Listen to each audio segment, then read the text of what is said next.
When it comes to BTD6 towers, there's a lot of really good ones in Chimps, but one of the best towers in Chimps, which is the Absolute Zero, is also a tower that not a lot of people know about, which is very strange. So this is why the Absolute Zero is one of the best towers in Chimps. To start off, the Absolute Zero is a pretty good tower.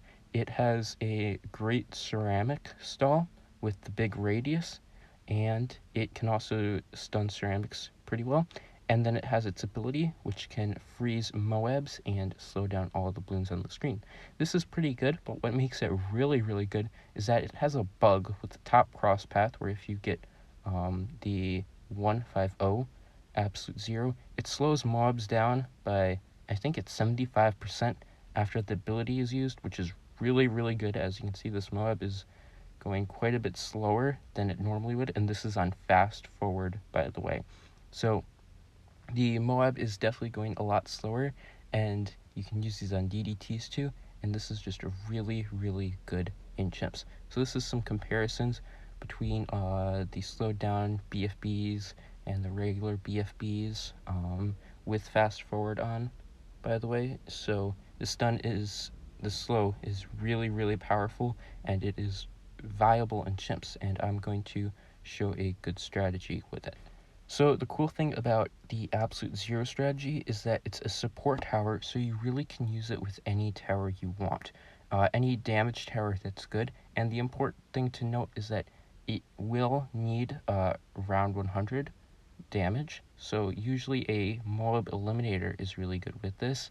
And then for the heroes, you can also pretty much use any hero, but usually a hero that does damage, especially in the late game, is really good. So like Etienne, Gwendolyn could be useful, Sai, Churchill, so those types of heroes. Not so much the ones that are focused on early game, like Quincy or Sada. So that's the heroes that you'd want to use. And it can be used on expert maps very well too, but for the Chimps showcase for Black Border, I will show it on downstream. So first I'm doing 3-dart start, pretty standard.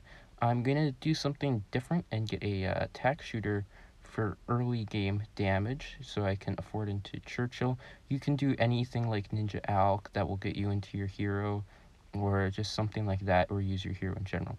But I get Churchill, I get Camo on the dart for round 24, and then I get a village for round 33. This is pretty greedy. I might actually do a video on village greeting in Chimps, but continuing on, we'll get the tack shooter and an overdrive for round 40.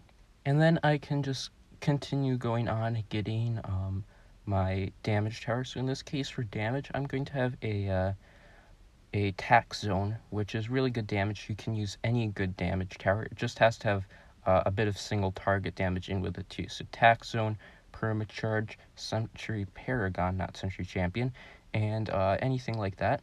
And then after that, we're going to start building our Absolute Zero. So now that we have the Absolute Zero and the MIB, the strategy is all too good, and we can go into the 80s. So one thing that a lot of people don't like about Absolute Zero is that it's an ability-based tower, which is a dumb reason to not like it, because abilities are super cool and super fun. And if you're scared of using abilities, just try it out and spam the ability. And this isn't a tower like Plasma Monkey Fan Club or Pop and All, where you really have to time it. You can just hit it whenever, although of course it's better when timed, but it will still do a lot of work. So for the late game, I'm pretty much going to have this. I'm going to get an extra Moab Assassin so I can beat around 100, but normally I would definitely recommend spending the extra cash.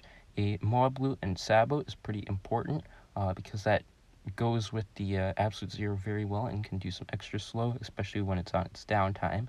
And then also a Moab Eliminator, as I said before, is very, very good for 100. Even if your tower is pretty good at dealing with 100 in the first place, you probably still need a Moab Eliminator, because that's the only round that Absolute Zero does not help with at all.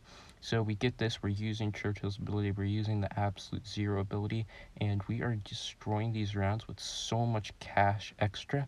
I got another overclock just to give the Taxon more damage, because it is a pretty cheap tier 5 damage tower. So we get this, here's 100, we'll get the extra mob assassin to take this down, and that will beat this map on Chimps.